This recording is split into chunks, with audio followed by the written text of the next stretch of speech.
দিন যে এই সরকারের উচ্চ পর্যায়ে যারা আছেন তারা হয়তো অনেকটাই নিষ্ক্রিয় ভূমিকায় আছেন, আবার তারা অর্থাৎ খোদ আইন উপদেষ্টা যখন বলেন যে আওয়ামী লীগের পরিবার কিংবা গোপালগঞ্জের সেই পুলিশ নিয়ে কাজ করা সোজা ব্যাপার কিনা সেই প্রশ্ন তিনি তুলেছেন। যে পুলিশ গণহত্যাকারীদের প্রধান বাহিনী ছিল তারা কেন বিচারের প্রতি আগ্রহ দেখাবে সেই প্রশ্নও কিন্তু তিনি তুলেছেন। তার মানে আমরা শুধু প্রশ্নবাণী জর্জরিত হচ্ছি, সমাধানের পথে হাঁটছি না। না, আমার মনে হয় যে উপদেষ্টা আসলে চ্যালেঞ্জটা মোকাবেলা করবার কথা বলছেন আর কি, যে চ্যালেঞ্জটা বোঝা দরকার যে আপনার যদি 2.5 লক্ষ 2 লক্ষ 60,000 পুলিশ ফোর্স থাকে, তার ভিতরে রাফলি ধরেন 1.5 লক্ষের উপরে হচ্ছে গোপালগঞ্জ ছাত্রলীগের রিক্রুটমেন্ট গত 16 বছরে। তো সেই ফোর্স আমাদের পুলিশ হিস্টোরিক্যালি কখনোই খুব প্রফেশনাল ছিল বলে মনে হয়নি, কিন্তু এত খারাপ ছিল না।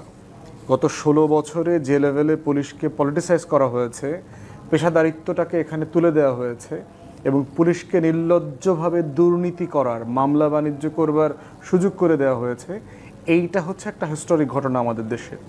সমাধানের কথা আপনি বলছেন, যে সমাধান কি? প্রথমত হচ্ছে যে পুলিশকে মামলা করার এখতিয়ার থেকে উজ্জ্ব করতে হবে।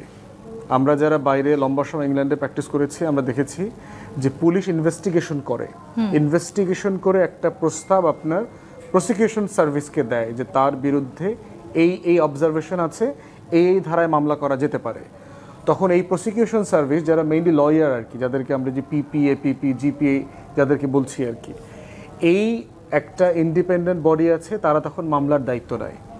পুলিশকে তদন্তের বাইরে মামলা করা, এরপরে কোর্ট কাচারিগুলোতে দেখলাম যে লোয়ার কোর্ট তো প্রিটি পুলিশে ডিল করে আপনার স্পেশালি ক্রিমিনাল সেকশনটা, সেই জাজকে গাইড করে কি করতে হবে, কোন মামলার এভিডেন্স, সাক্ষী, এগুলো। তো টোটাল পুলিশিংয়ের জায়গায় রাখতে হবে। ইভেন কোনো দেশ এই মডেলেও গেছে যে গ্রেফতার করা পর্যন্ত পুলিশের কাজ। তাহলে আমাদের এখানে একটা গুরুত্বপূর্ণ জায়গা হচ্ছে যে আপনার পুলিশিংয়ে রিফর্ম করতে হবে, আমার জুডিশিয়ারি রিফর্ম করতে হবে। তারপর যদি মিথ্যা মামলা হয়, এটা সমাধান কি? এটা সমাধান হচ্ছে ইংল্যান্ডের মতো জায়গায় এবং আরও অন্যান্য অনেক দেশে আপনার ক্রিমিনাল কেসেস রিভিউ কমিশন আছে।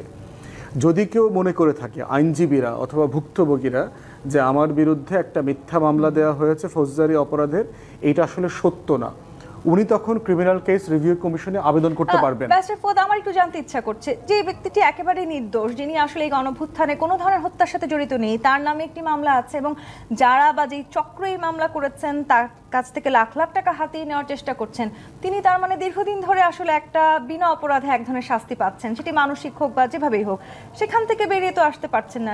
সেখানে আমাদের করার কিছু আছে? দেখেন, মানে রাষ্ট্র বড় বিজনেস গ্রুপ, যেহেতু আওয়ামী লীগের রাজনীতি করে তার ভাই, এইটা বলে যদি 2-4-5 কোটি টাকা আপনি এখানে চাঁদাবাজি করতে পারেন, করলেন আর কি। দ্বিতীয় এক্সাম্পল দেই, এই যে লুৎফুজ্জামান বাবর, একজন এমপি ছিলেন, মন্ত্রী ছিলেন, পাওয়ারফুল মন্ত্রী ছিলেন। এই মানুষটাও তো একটা মামলায়, মিথ্যা মামলায় গত 13-14 বছর জেল খেটে বের হয়েছেন।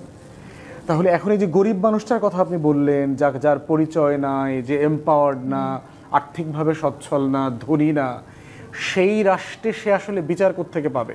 এটা চ্যালেঞ্জিং জায়গা।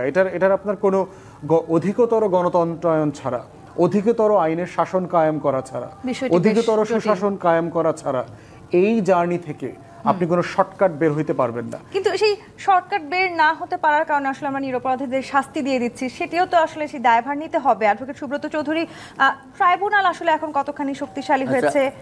আমি মামলাগুলোর কথা বলি। জি, সরকার কিন্তু আজ পর্যন্ত কোনো মামলা করে নাই। মামলাগুলোর বাদে হচ্ছে ভিকটিম ফ্যামিলি অথবা তার আত্মীয় স্বজন।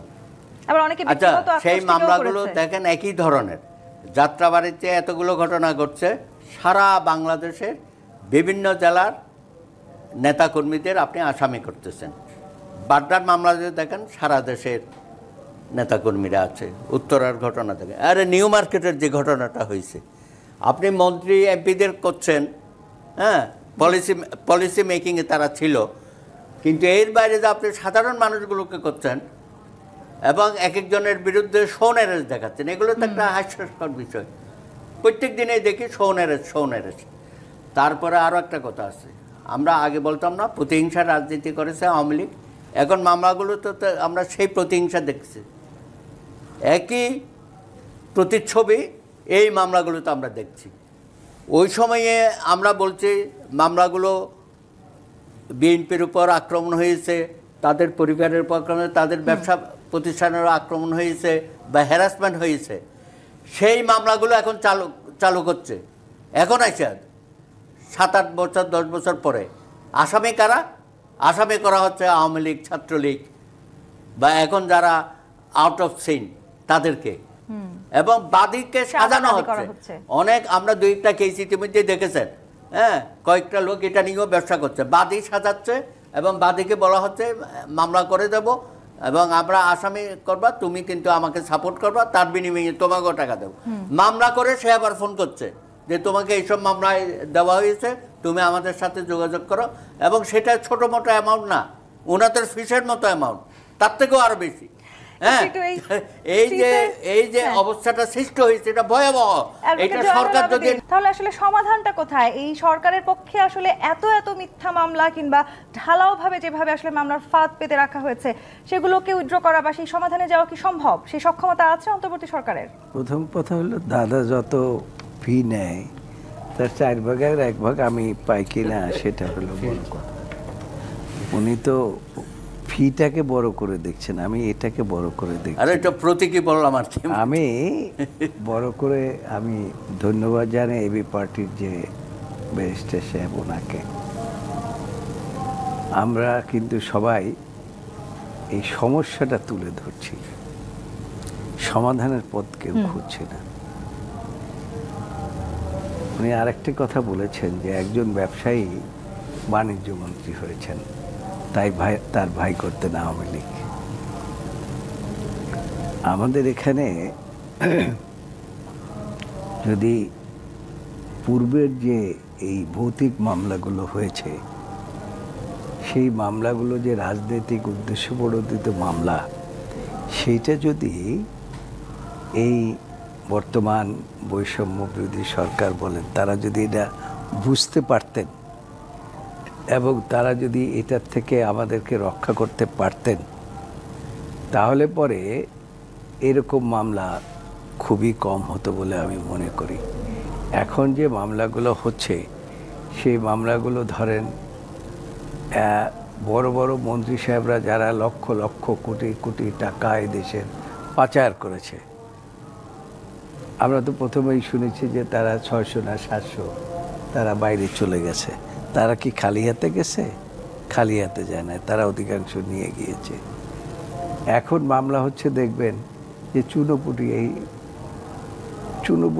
চুনোপুটিদের মধ্যে বলছে যে আপনার বিরুদ্ধে কিন্তু আপনি আওয়ামী লীগ করতেন, আপনার বিরুদ্ধে মামলা দেব যদি আপনি এই টাকা না দেন, এই টাকা না দেন। কারা করছে এগুলো? যারা একসময় এই সমস্ত কারবার করতেন তারাই এই একই কাজ তারা করছে। আমি আগেও বলছি, এখনও বলি যে বড় ফেসিস্ট চলে গেছে, কিন্তু যারা ছোট ছোট ফেসিস্ট তারা কিন্তু এই দেশ থেকে এখনও যায় নাই। তারা এখানে বসে এখনও কলকাঠি লড়াচ্ছে। আজকে একটা পত্রিকায় দেখলাম যে